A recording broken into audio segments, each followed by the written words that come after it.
Suffering doesn't hide itself in Yemen, and hunger hits the young most hard. Salah's too weak to drink anything, so the medic injects him with glucose.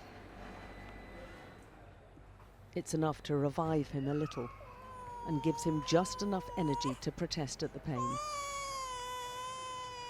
His cries are seen as fragile progress. But it's tiny and slow, and it may not be enough to save him. Life is difficult, his mother says. They live hand to mouth, selling goods on the street. She's not well fed, and that impacts on the baby. In the next bed, there's another baby clinging to life. Like Salah next to him, Yasef too has severe acute malnutrition. In Yemen, the harsh reality is most babies, most people will go to sleep hungry each night. The two babies have been born in a country at war. That cut their survival odds. But it's the spillover from the Gaza war, which many here believe has slashed those odds even further. Costs have gone up and salaries down, the doctor says.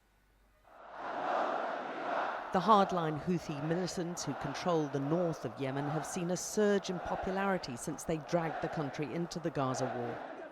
Demonstrations in support of the Palestinians have brought hundreds of thousands onto the streets in Yemen. And this seems to be the reason. The Houthi attacks on cargo ships in the Red Sea and the Gulf of Aden, which they say are in protest at the Israeli bombing of Gaza. Let's start, no problem. We spoke to one of those in the Houthi leadership inner circle and found them in no mood to compromise. We try, to stop the American and British weapons to go to Israel because it's an occupying army. Let's talk about what the weapons of Britain and America have done to the Palestinian people. Let's ask, why do you insist to send weapons to Israeli? We feel that it's a kind of an honor to help our brothers in Palestine. If they stop their aggression in Palestine, in Gaza, we will stop.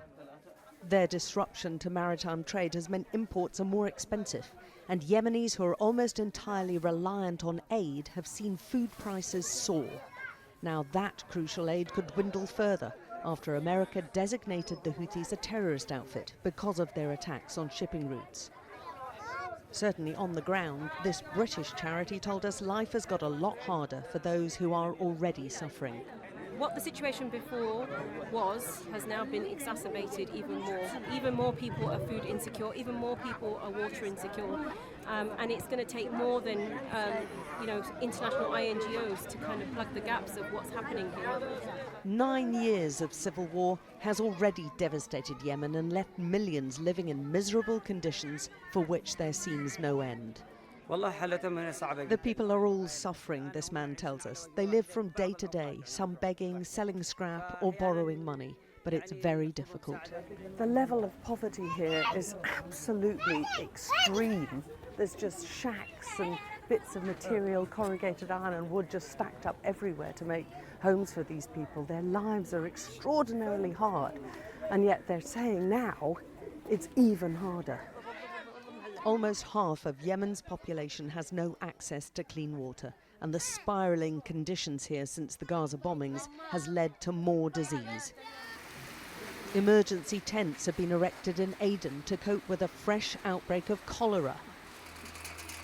The patients have been coming in from all across Yemen, and that is worrying. And with the Muslim celebration of Eid at the end of Ramadan, the danger is it'll spread fast.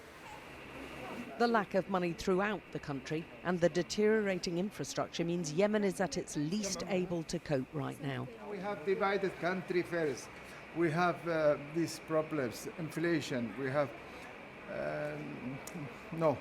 war. We have another external war, not in Yemen only, but outside Yemen. All this effect on our life, and at the same time in our health, the health of the population. And that's hit babies like Salah especially hard.